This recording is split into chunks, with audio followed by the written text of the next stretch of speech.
Yes, you were funny. When there's a child with special needs in the family, the other children are often left feeling isolated, guilty, angry and confused. Many are vulnerable to a range of emotional and health problems, which can continue well into their adult years. Well, Kate Strohm has a sister with cerebral palsy and founded Siblings Australia to support children like 16-year-old Elizabeth Bradford, so they know they're not alone. They are both with us this morning to share their experiences. Good morning, ladies. Thanks for coming in. Good morning. Is there an easy way to explain the feelings that the sibling of a child with special needs feels? Probably not an easy way, because the experiences are so different, and some can have very good experiences, some can have very difficult experiences, so it's hard to generalise. But I guess if I had to sum it up, it would often be confusion, isolation, and not having somebody to talk to about their feelings.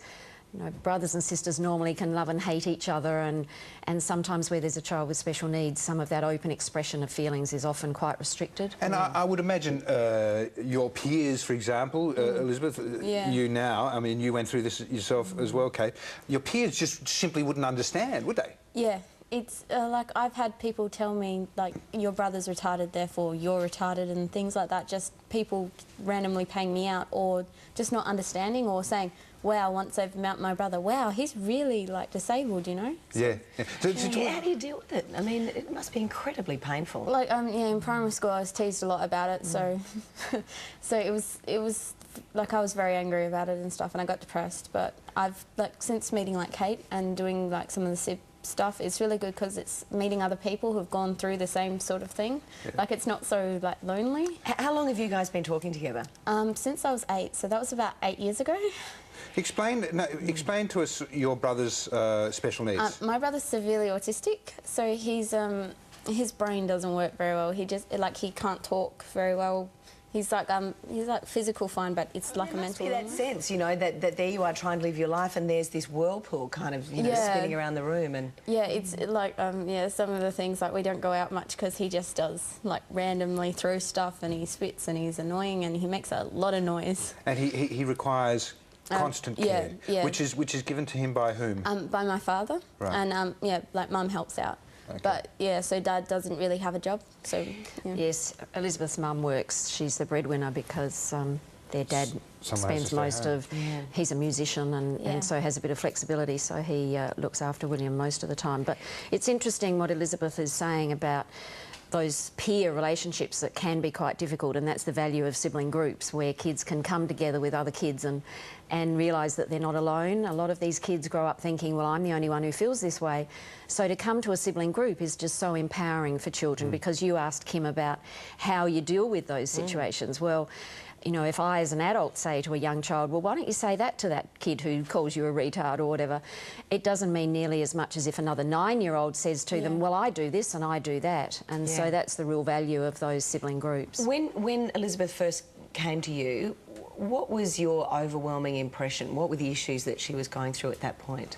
Well, she was only 8, and I guess there were a whole range of things that, you know, it's hard to go into in terms of family, but her parents, Elizabeth has been lucky the whole way through, because she's had parents who have allowed her to express the difficult feelings as well as the good feelings. And like all brothers and sisters, you tend to have a mixture. You know, you love them and you feel very protective towards them, but you also feel resentful, you feel grief, you feel embarrassment, a whole range of things. And guilt, I guess, when you express enormous those feelings. Enormous guilt. It's very difficult to go out and enjoy yourself when maybe the other one can't. And so I think that it was great because Elizabeth's parents were able to be involved, and we were able to talk to them about the sorts of things that might help Elizabeth. And one of those things was, I mean, some of those social interactions, because obviously Elizabeth had grown up with an older brother with autism. You normally learn those social skills from your brothers and sisters to a large extent. And so fortunately Elizabeth's parents were very proactive in getting her involved in other activities. Elizabeth came to a sibling group, which was really helpful, and just in talking to each other, knowing, I think the key is knowing that there are other kids out there who are going through the same thing. Must be particularly difficult as well, being the only sibling. Yeah, like if you had other brothers or sisters, there's a sharing of the load too, I suppose. Like because like, my brother's autistic, I sort of grew up with adults, not like kids my own age, because I wasn't used to kids my own age or like my older brother being able to like talk and play with me. So which meant that I was like a bit socially unbalanced at some stage. Like yeah, and then with people teasing me and stuff, I sort of just closed into myself. Did the feelings and do the pressures associated change as you grow older? Yeah, when I was younger, I was really resentful of my brother, like with my parents spending all like their time with him and stuff, and like jealousy for like the parents and stuff. And then as I grew older, I sort of like realised, yeah, that's okay. Like it's not as like dramatic as it was when I was younger. Like I was, and that you're actually allowed to feel that way sometimes. Yeah, and that's too. the key. That permission that kids can express those feelings is really the key. But in terms of the issues, they certainly change over someone's lifetime, and it is a lifetime relationship. You know, it goes on for many, many years, obviously, often outlasting parent relationships with the child with special needs. And so, you know, in those early years, some of the issues are around peers and their reactions to you, as Elizabeth was describing. Then as you get a little bit older, you start to think about, well, whether you might have a child with special needs, whether you'll find a partner who will share the responsibility with you, should you move away from home and leave your parents to deal with this. So all of those issues as a teenager. And then, of course, as you get older and parents become less able, siblings are often left to take over the responsibility. And you've touched on something I really wanted to talk about here, because and that is a genuine concern, because you need to have those good relationships, because ultimately there's going to be more of a sharing of the load as you grow older. Are you ready for that? Well, at times I think, no way, I'm going to like stuff it up somehow. But at other times I'm like, yeah, I think I could handle that. But like me personally, I wouldn't want to have full care of my brother, because I don't think I'd be able to cope. And my parents do a lot of work, and I'm really quite proud of them. But, That's a really nice thing to say. It's interesting how you put that too. You are concerned that you might stuff it up. Yeah. Where me being a more selfish individual, I'd be thinking, well, hey, I don't. This is a gross impediment to my lifestyle.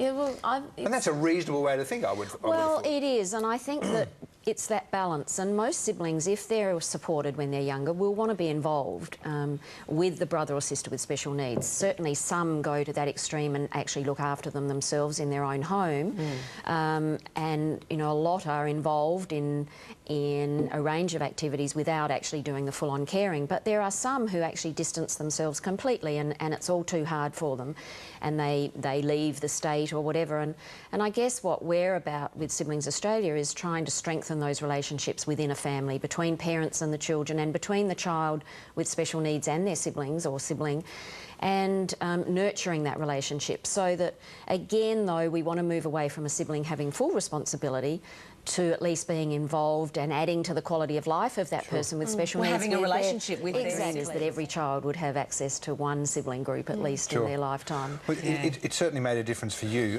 Yeah, it was sort of like, wow, I'm not the only one with like a brother or a sister. That's But I wanted to know, having this great relationship as you do with Kate, has that helped you with your...